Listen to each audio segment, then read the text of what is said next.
And I want to thank our audience. It's now time for our final conversation of the day. So please welcome Tim Carman, who is a food reporter for the Washington Post, where he has worked since 2010. His work has also appeared in 5 volumes of best food writing collections. Tim will be moderating one of my favorite chefs who I was able to meet a few weeks ago at the Organic Trade Association conference. Don't worry, I did not expose him to COVID. Chef Eric Adjepong, who is simply a rock star. He is a culinary and public health and nutrition professional. He was a finalist on season 16 of Bravo's Top Chef and a contestant on season 17 of Top Chef All Stars. And he has this amazing passion and I think dedication for bringing the rich culture and history of West African cuisine to diners, while also ensuring that we don't forget, all of us as eaters, the inherent racism in our food and agriculture systems. So I'm so excited to hear from both Tim and Eric. Thank you both for being here. We have a lot to follow up. Yeah. That was a lot of great discussions, right? That's a tough act to follow. Definitely, everything. But yeah, how are you? It's great. I'm great. It's been a long time since I've seen you. I think it was at the Post Food Lab. That was oh my gosh. That was right after Top Chef. Before, it's after pandemic and before the pandemic now. So it was definitely before. I don't know if anybody recalls, but Eric, the meal you did not get to cook on Top Chef, we asked you to cook it. That's right. Because it was really a reflection of your background, your culture. And really a lot of the food that speaks to the heart of the cuisine that I love to talk about, especially coming from the African diaspora. So it was, that whole moment really was just an era for me, and I can kind of think about it in a little retrospect. I wasn't able to perform or cook that meal, as you mentioned, on TV, but being able to do so literally all across America, specifically in Washington, D.C. with the Post, was not only great for my career, but also able and allowed me to kind of preach the gospel about the food and food awareness kind of on a bigger mountaintop. Yeah. So I wanted to ask you, we're here talking a lot about urban agriculture, and you're a chef, you are busy, you're writing a cookbook, you're looking at restaurants, you've got all sorts of projects that you deal with on any particular week. But I know this issue is important to you. And, we were discussing, a couple of days ago, just the difference between food deserts and food apartheid. And, that discussion was really interesting to me because it caused me to go back and listen to and read some about that subject. And I found more about Karen Washington. I'm sure you know Karen very well. She works in Brooklyn, I think co-founder of Black Growers. And I think she's the one who coined the term, Black apartheid. And explain why this phrase is so much more appropriate than what has been historically used, food deserts. I think Tamara actually mentioned it earlier today. If you can't necessarily label a disease or label something, then it's going to be very, very hard to to dial in a prognosis. So actually defining that apartheid separates the food insecurities and doesn't make it as non-tangible. It's an immediate thing. This is an epidemic that's happening here in the States, as close as folks here in Baltimore and in DC as well. So it's palpable. It's very close, and I think changing that landscape and how we even discuss this food and how we discuss the problems is the number one thing, right? I don't want to harp too much on the adjectives and things like that. There's action to be had, right? We got to move forward in certain aspects, but it's really, really important to actually label something and define it so we all know holistically what are we trying to eliminate, what are we trying to do, what's the goal. Well, I think one thing that, and not to harp on it, although that's sort of my job is to harp on these things, I do think the language makes a difference here. I mean, food desert kind of implies that there's nothing living there. Yeah. And this is not true. You have thriving communities, and people have raised families, and these are important neighborhoods. And this term desert implies that it just sort of organically happened. And often this is not the case. These are, you get a neighborhood where there's not a supermarket, there's not fresh produce, there's not community gardens, because of policies, whether they're official policies or unofficial policies, like redlining. And it seems, Karen mentions it in this one podcast I was listening to, that it's important because you have to have these difficult discussions then about race and how race has undergirded a lot of the policies that have led to this neighborhood and this sort of systematic racism that you have to confront to deal with the problem. Yeah, it's layered and it's nuanced and it's a lot to unpack, unfortunately. But you mentioned it's systematic. That's number one. Redlining is probably the biggest factor to separating something as big as what we're talking about, food and its security, and the fact that we're essentially some communities, as close as the ones right here, are facing some really serious issues. So I love the fact that Dreaming Out Loud is out here as well, because they are the ones that are out here in DC are pushing forward to really talk about these disparities, but then also raise awareness. Like, hey, these companies, these communities need support, financial support from companies, from private businesses, from the government. And it's really important that we actually focus and we listen and we actually put dollars and effort towards that as well. So I absolutely agree. I think the fact that we can notice and we can at least see the breakdown in which where these things are coming from, as far as disparities and where these systems are kind of based out of, then hopefully we can kind of crack that ceiling, so to speak, and really move forward with something productive. I'm curious, with the Black Lives Matter movement that really gained traction in 2020, did you see any, there was a lot of, I would say, people trying to take advantage of that moment as a company, as a corporation, and trying to jump on that bandwagon. But did you see some real, genuine change and contributions in maybe neighborhoods that you work with?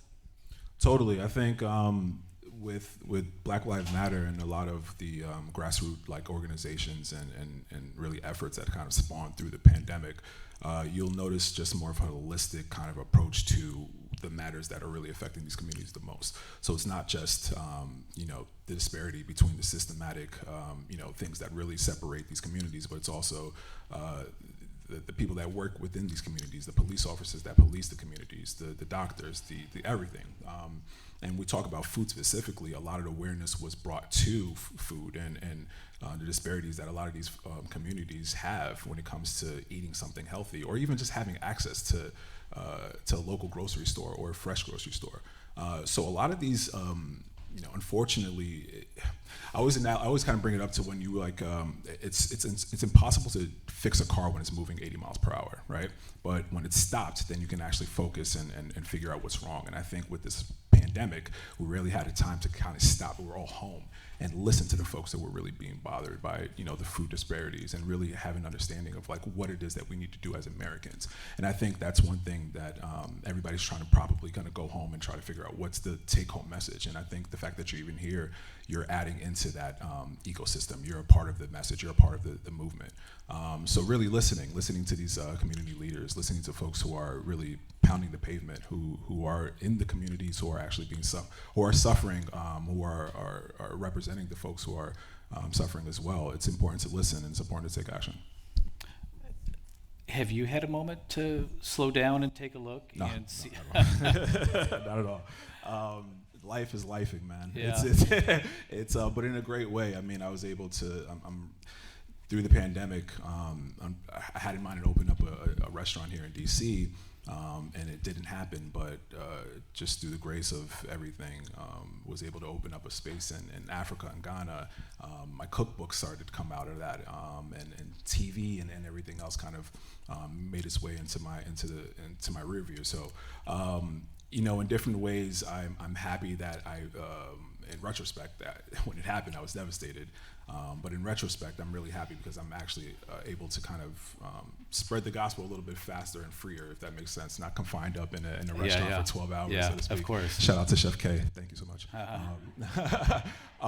But it's so important to be out there, and I have the opportunity now, and even just speaking of the TV show Alex versus America that I'm doing with Food Network, we had an episode, season 2 kind of meeting, and I wanted to talk about urban agriculture, and I wanted to bring that up, and that's going to actually be like a topic on the show. Like, this is something that we're moving in a national pace now, so I'm really excited for that, and just thankful that kind of the chips fell the way they were, and I'm still kind of on this path of public health and culinary arts as well. So does that mean we're not going to get a taste of your food it's here in coming. DC? It's coming. No, it's definitely coming. Okay. Yeah, so hopefully when the cookbook dust settles down, I had no idea how tough writing a cookbook, 2 of them are, but that's once that's kind of settled, I'm definitely looking forward to opening something in this district. I need it. I mean, this is my second home now, originally from New York, and we talk about, like, again, the similarities and the parallels between me as a New York City kid and then coming up for here in DC, and just the things that I see in similarities, and it's cool to have a second home, and I definitely want to feed the people out here in the district. I want to talk about your cookbook for a minute and what you're trying to do with it. I was just looking at Kwame Onwuachi's new cookbook, due out next month, I think. And it's you probably have seen it already. You maybe got an advance copy of it. I did, yeah. It's really an amazing cookbook. He's brilliant. Yeah, he's brilliant. And it really talks a lot about his history and the sort of the base of all his dishes and where they came from. And it struck me as really an educational moment. And he's using his platform in a really, it's not just in a way to show us the foods that he loves so that he can make really well, but show us history, show us, like, his family history. 100%. Yeah, and I wondered if you were doing the same thing, like if you were exploring your own past and your ancestral past and your food ways through your cookbook. 100%. Kwame and I love that guy like a brother. He comes from the Bronx. We have very, very similar stories, both coming from the Bronx and making homes here in DC. We helped open up a Kith and Kin restaurant at the Wharf a couple of years ago, which was its first of its kind, and Afro-American and Caribbean restaurant that was just highlighting a bunch of flavors and ingredients, and kind of bringing that back to your point, and where we really wanted to not only, in my story and his story, celebrate where we come from, but highlight ingredients that may not be as, like, versatile used or as properly known.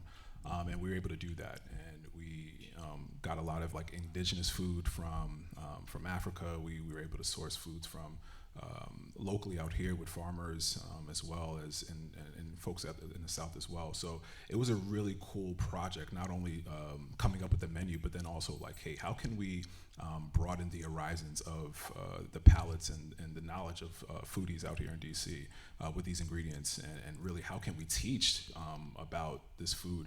I heard about eating beans. Like, we were like, okay, cool, let's make it like an all bean dish. Like, we were really trying to, like, focus on like, providing really, really, like, solid flavors, but with stuff that probably isn't used every day, or it should be used every day, and we had a great time doing that. Yeah. Well, tell us the name of the cookbook. Sankofa, yeah. So the name of the cookbook is Sankofa. It's an Adinkra symbol from West Africa, the Ashanti tribe. And what it means is essentially it's not too taboo to go back and fetch for something, or to make amends for something. And I really took that to heart, especially with this cookbook. Chef K mentioned about really encouraging the next generation to continue to cook, and really take pride in the recipes that our ancestors have cultivated and cooked for so long.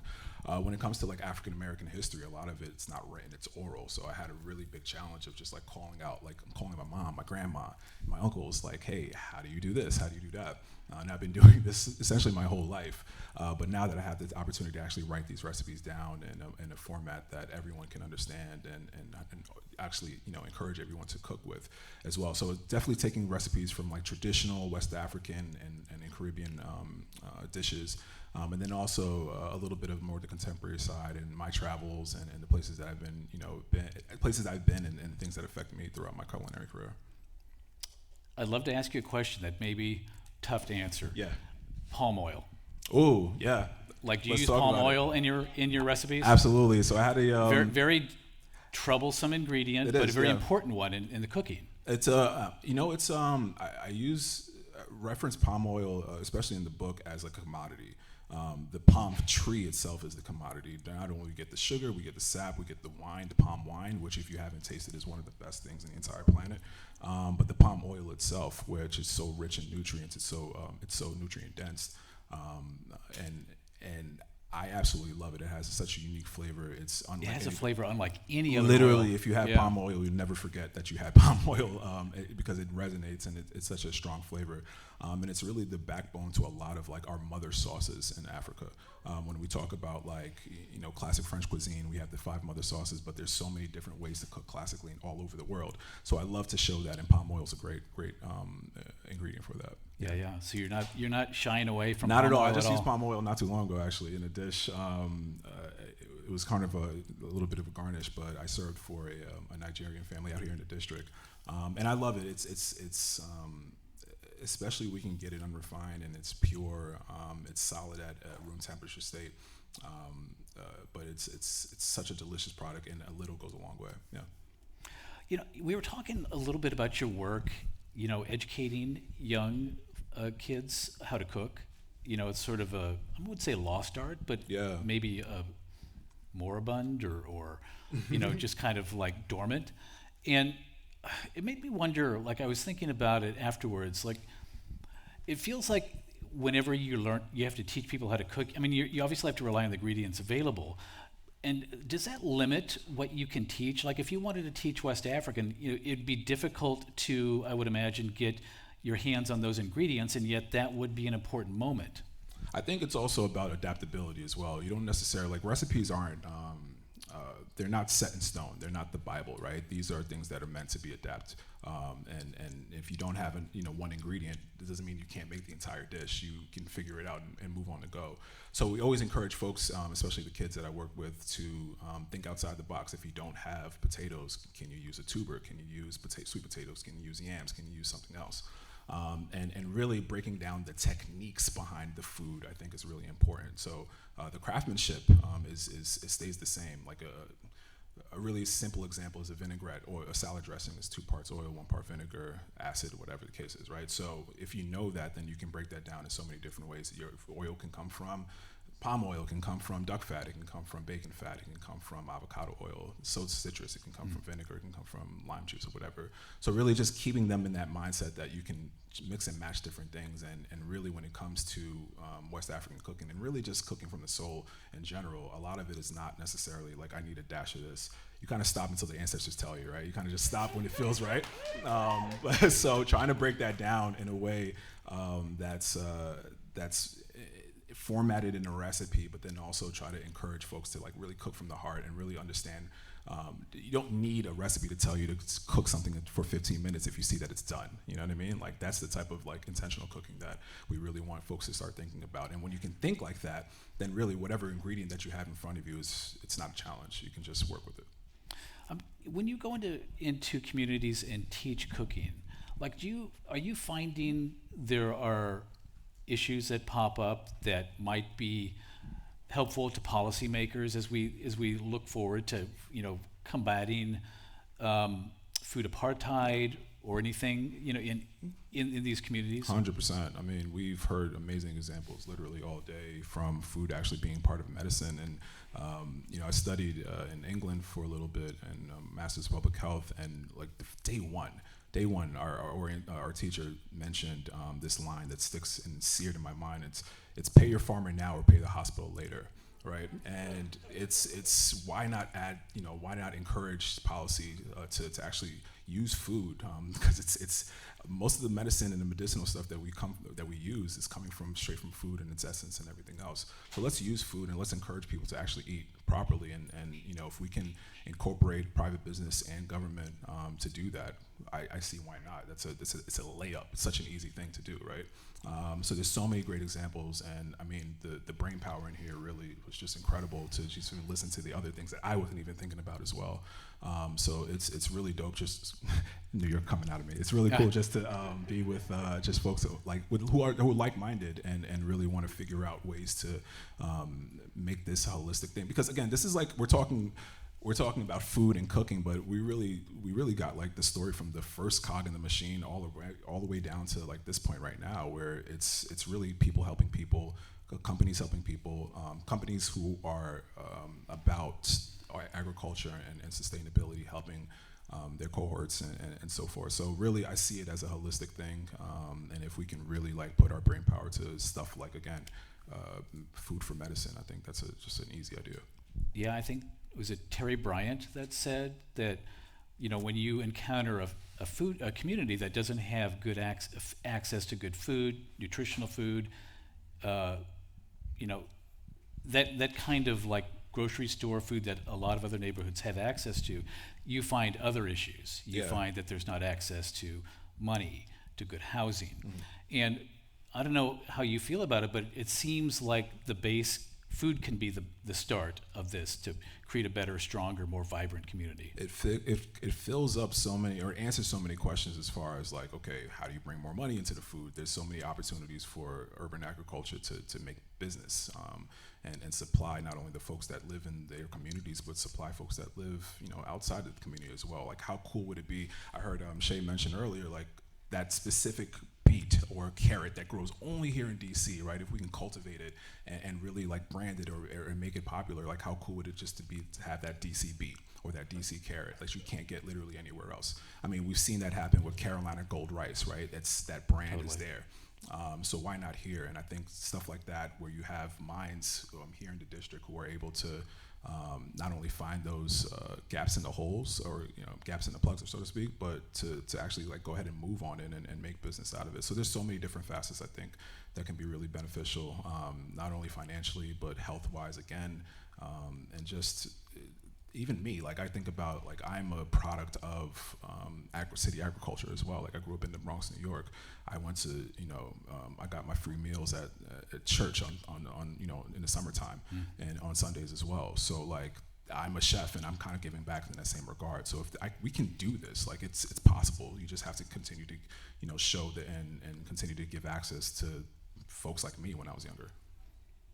Eric, I think we're running low on Oh time. man, 000. You're Yeah, right. Jeez. but I'm sorry. I feel like we could continue this conversation. I can keep going. Yeah. But so what's the status of a restaurant? Yeah. So I'm right now. If I can get some sleep, number one. But I'm looking forward to. I really wanted to do something seafood based out here in the district that not only speak to the amazing produce and the farmers and everybody that really makes DC amazing, but really just the East Coast, like seafood is, I think, personally some of the best in the entire planet. Maryland specifically, and I would love to celebrate that as much as possible. So yeah, more details to come. But after how about a nap. bonefish on the menu? Like, I'm we so never down. see Yes. bonefish on like. You don't see that. No, absolutely. Good call. Yeah, I mean, just like really classic salt crusted fish, bonefish, like you mentioned, like really classic preparations. I think would be really awesome. Yeah. All right. Sorry. Thank you, Eric. Pleasure. You guys. Cheers. Thank you so much, Chef Eric and Tim. As you exit the stage, I'll make some final remarks. Thank you both so much.